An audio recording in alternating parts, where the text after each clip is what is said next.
Olá! Os teatros estão fechados em praticamente todos os lugares do mundo. Uma forte crise se abateu sobre esta área de produção artística desde o início da pandemia. Evidentemente, as consequências trazidas por essa situação se colocam de um modo muito agudo para todos aqueles que estão envolvidos com esse setor produtivo. Não se trata apenas de uma questão de mercado, de sobrevivência, o que em si mesmo não é nada fácil, uma situação da qual se possa se esquivar rapidamente. Mas também outras questões se colocam nessa mesma direção. A pandemia vai permanecer por muito mais tempo do que aquele que se supunha. É indispensável se pensar em alternativas relativas ao setor das artes cênicas. E é nesta perspectiva, portanto, que a discussão deve ser empreendida. Exatamente porque não apenas são necessárias medidas que aliviem, que suportem a sobrevivência de todos aqueles artistas, técnicos e demais colaboradores que estão envolvidos nesses sistemas produtivos, mas principalmente porque, do lado do público, é preciso pensar como fica ou como ficará a questão das audiências. É preciso reconhecer que muitos estão tentando, através dos meios técnicos disponíveis, enfrentar esta situação, seja através dos seus celulares, de suas câmeras, ocupando espaços de teatros vazios ou outras alternativas que se colocam para tentar veicular a sua produção, mas nem sempre conseguindo resultados apreciáveis em relação ao resultado final. E, principalmente, não conseguindo atingir públicos, sensibilizar o público. Esta é uma primeira questão que se coloca com muita ênfase, uma vez que nós devemos pensar qual é exatamente a natureza da atividade teatral, ou quais são as características que estão por trás da produção cênica e, afinal de contas, o que é que leva o público ao teatro, de tal modo que a atividade como um todo possa sobreviver, mesmo sofrendo algumas alterações neste contexto pandêmico.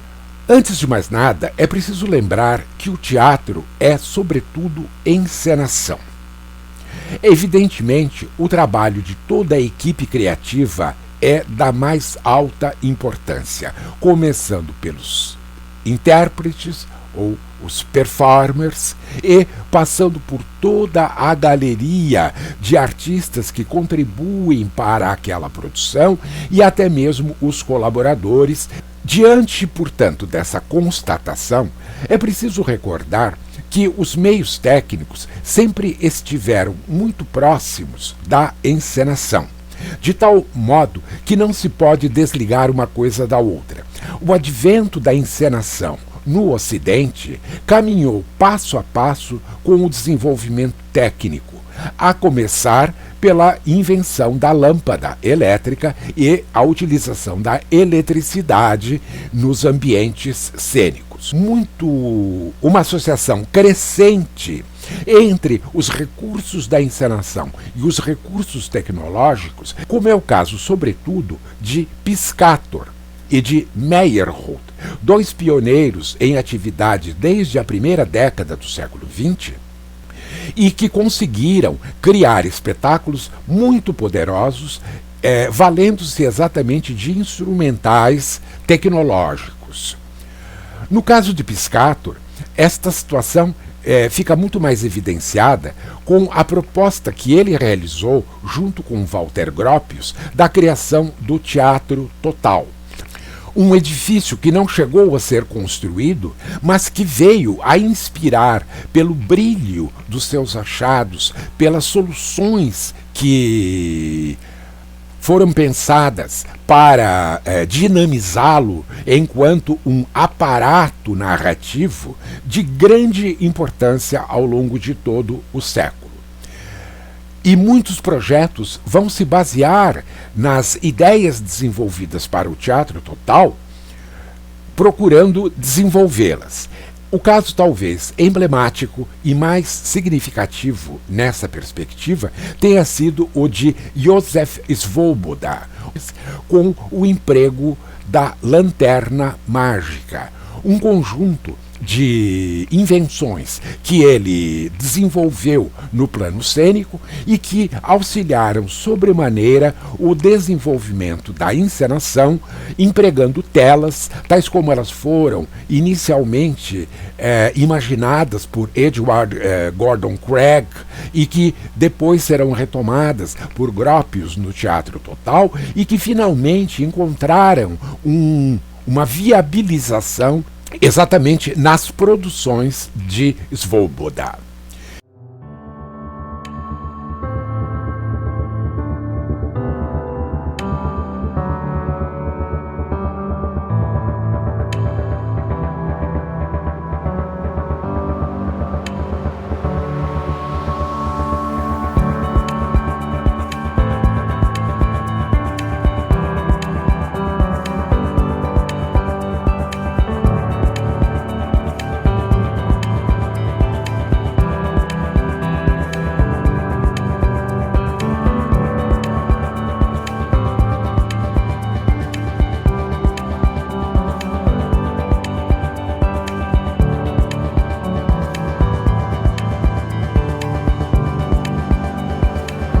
Nós vamos notar que, na segunda metade do século, novas investidas em relação às questões ligadas ao uso da tecnologia e os meios expressivos disponíveis vão ganhar um novo aporte muito poderoso com o desenvolvimento da videoarte.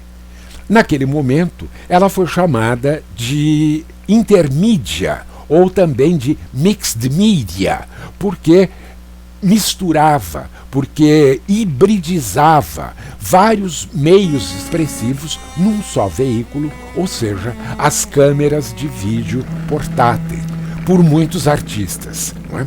E que se declaravam exatamente intermídia, ou seja, trabalhando no limite ou trabalhando nas zonas de fronteira entre vários meios expressivos.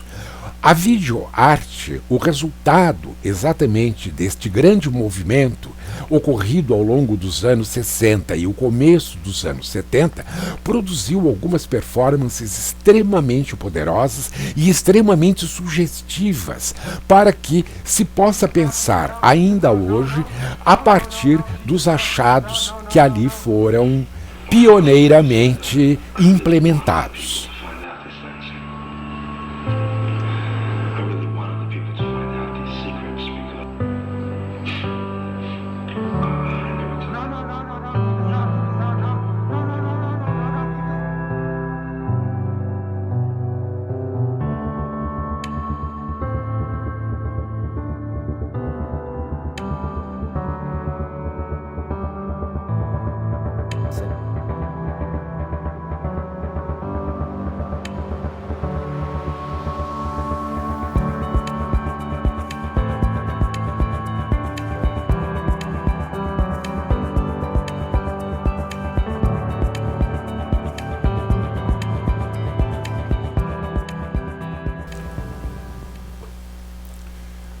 Ao longo dos anos 60, um nome despontou no horizonte como um grande messias cênico. Trata-se de Jerzy Grotowski.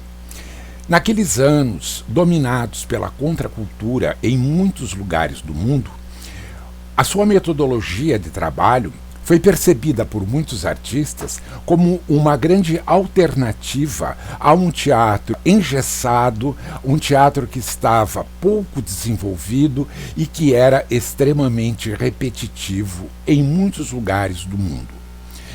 E nós vamos então notar que, ao longo dos anos 70, Grotowski vai se desligar das atividades cênicas voltadas para o público ou para a produção de espetáculos, e vai recolher-se e vai iniciar um outro tipo de pesquisa artística.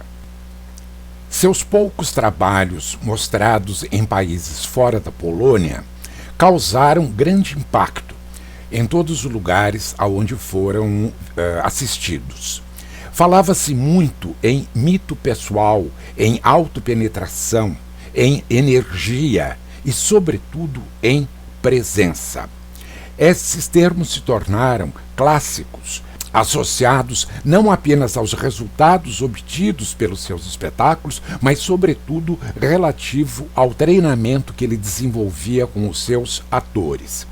Esse trabalho, que foi cultivado sobretudo sob o formato de laboratório, era especialmente um espaço de cultivo de uma subjetividade exacerbada e que atendia muito mais necessidades individuais daqueles artistas que estavam ali reunidos, e que talvez tenha sido a razão pela qual Grotowski tenha abandonado o espetáculo, o teatro formal, o teatro com a presença de público ou ainda voltado para o público, ao final dos anos 70, para enveredar por aquilo que ele chamou de arte como veículo. Em grupos cada vez menores, ele se dedicou a um trabalho que tinha muito de psicoterapêutico. Todavia, o seu discípulo Eugênio Barba, logo na sequência, criou a ISTA, a Escola Internacional de Antropologia Teatral, e que vai propiciar extensos e aprofundados estudos, ou seja, buscando nas tradições de várias culturas padrões de interpretação que pudessem fixar alguns dos seus princípios, tomados como princípios gerais. Ele vai se valer de uma série de mestres e de artistas consagrados em vários lugares do mundo e vai se notabilizar, sobretudo, pelas suas demonstrações. Ele esteve várias vezes na América Latina, aonde se encontrou com muitos artistas e aonde desenvolveu muitos trabalhos, não é? Sobretudo voltados em torno de algumas noções, como a de produção de energia, a de um corpo extracotidiano, a sintonia dos círculos de atenção. A crença na presença fixou-se como um dogma para os seus adeptos, convictos de que o ato teatral só existe na relação direta entre performer e espectador.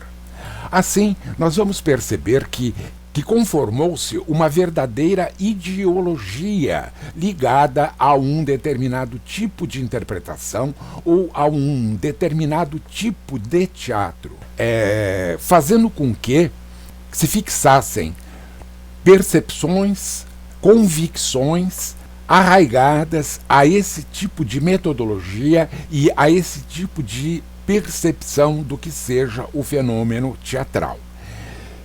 Essa talvez tenha sido a mais poderosa difusão de um tipo de teatralidade bastante específica e muito ligada com determinados objetivos que lhe eram extremamente caros.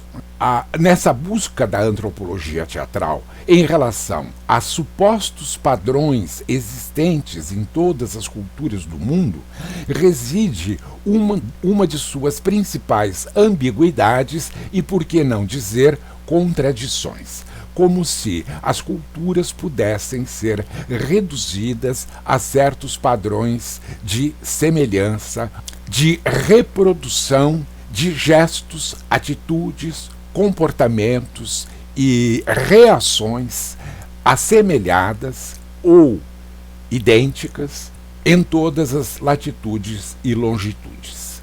Aqui está, portanto, um dos nós mais complexos que nós temos nesse momento para enfrentar esta questão que está diretamente associada com o desenvolvimento do teatro, num momento em que As questões associadas com a presença não podem mais ser retomadas, pelo menos não mais retomadas no mesmo plano em que elas foram vistas, vividas e percebidas até antes da pandemia. Nem todos, porém, queriam fazer teatro pobre ou embarcar nessa canoa de papel. Enquanto Grotowski e Barba disseminavam as suas metodologias ligadas à interpretação para atores e para um público reduzido e cada vez mais especializado, novas teatralidades foram configuradas e se abriram para uma nova cena que emergiu a partir dos anos 80 e fundamentalmente dos anos 90.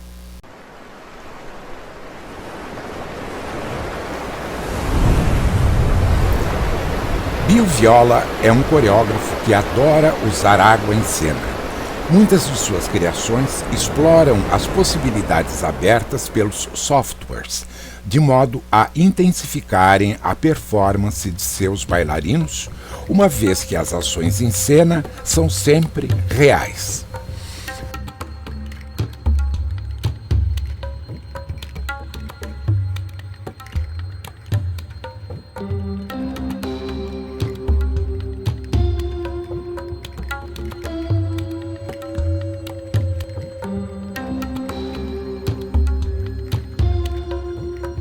Outro exemplar é a alta teatralidade proposta pela Fura dels Baus, a partir de procedimentos ligados à ação direta e à performance, ao hibridizarem recursos corporais e efeitos vinculados à violência masculina, à intensidade dos desempenhos reais, à prática de atos verdadeiramente redimensionados pelas características de espetáculo.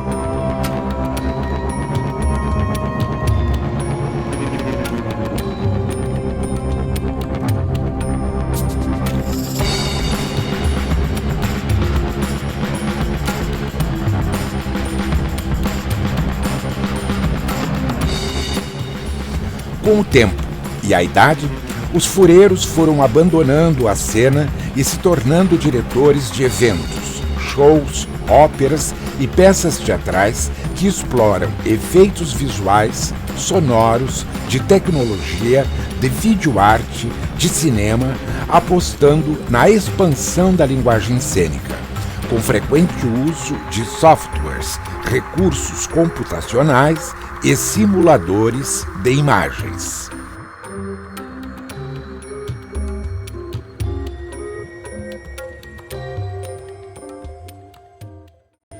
O redimensionamento da teatralidade orientou criadores díspares, como Ariane Mouchkine, Patrice Chéreau, o Mabou Mines, Peter Sellars, para destacar apenas alguns que, recorrendo às suas próprias poéticas e universos, povoaram a cena com situações sonoras e visuais até então pouco exploradas. Heino Goebbels formulou um teatro da ausência, subvertendo por completo a noção de presença. Ao ocultar os seus performers, dissociar corpo e voz, instrumentos e músicos, deixando o centro do espaço literalmente vazio, a ausência de uma fábula no sentido convencional, ele instaura sempre ambiguidades à decifração do espectador.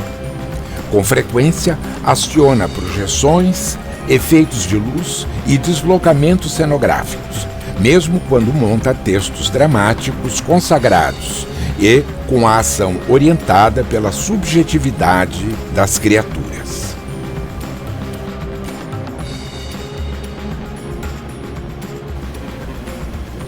Robert Lepage é outro exemplo de uso inusitado de recursos tecnológicos avançados, como em Needles and Opium, todo ele desenvolvido dentro de uma caixa cenográfica que propicia uma estética maquínica de impacto em total mesclagem de recursos, apoiando o trabalho de seus intérpretes.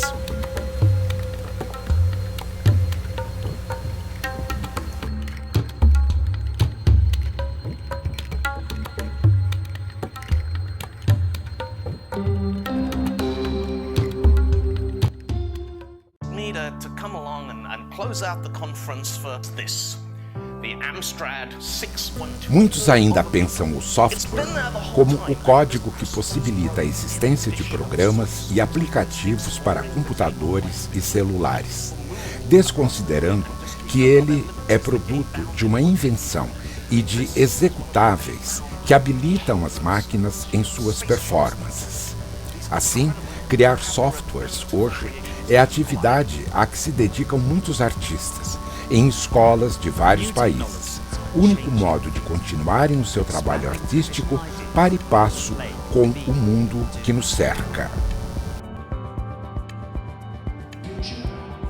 Obter treinamento quanto ao uso de aparatos técnicos e suas inúmeras possibilidades é outra necessidade para as sociedades.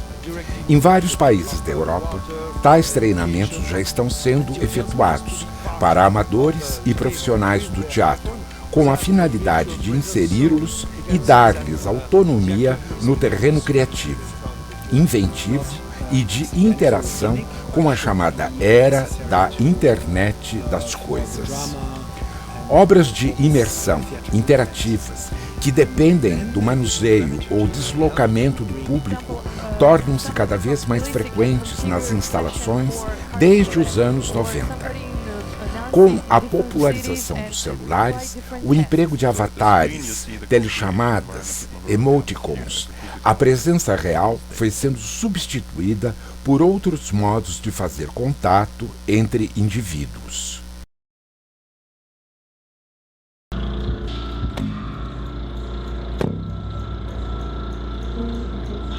Hoje, as pessoas fazem até sexo usando as redes sociais.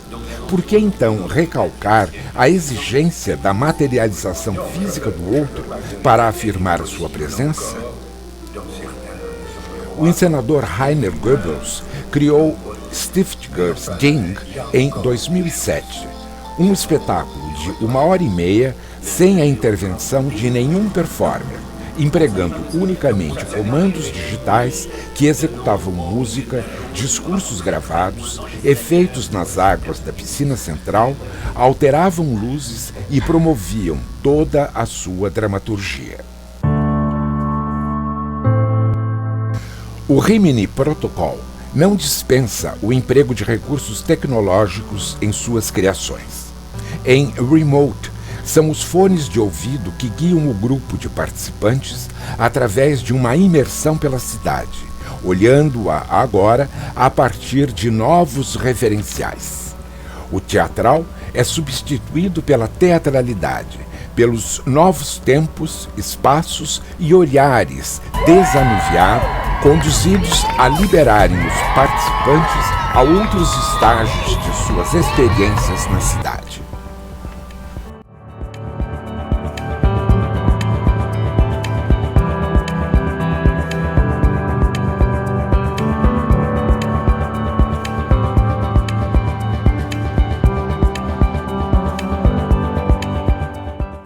Em 100%, o censo de uma cidade é esmiuçado e uma centena de seus cidadãos são convocados a produzirem um espetáculo. Perguntas-chave e de interesse comunitário são formuladas para que as respostas sejam vividas e desempenhadas naquele momento. Questões delicadas são respondidas no escuro, com o emprego de lanternas. O que eram números frios das estatísticas, agora são reinventados por pessoas vivas, com os seus corpos, vozes, defeitos e qualidades, vontades e desejos. Fora da União Europeia.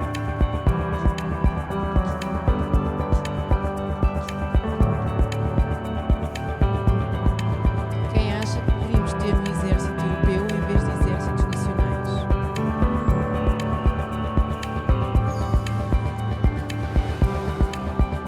Em ambas as produções, a dimensão política está evidente, deslocando os corpos a ocuparem outros lugares, as mentes a se colocarem questões que talvez nunca tenham formulado.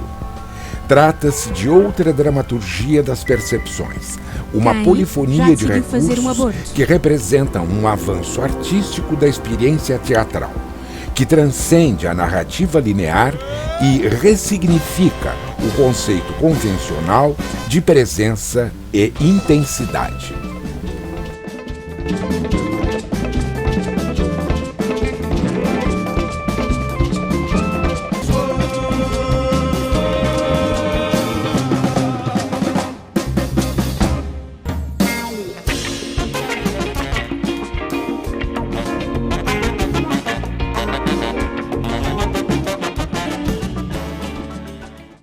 Resumindo os meus argumentos, a hora é de revisão, a hora é de abandonar antigas convicções, antigos preconceitos que não se coadunam mais com o tempo presente, com as necessárias revisões que urgentemente precisam ser realizadas em vários domínios da criação cênica.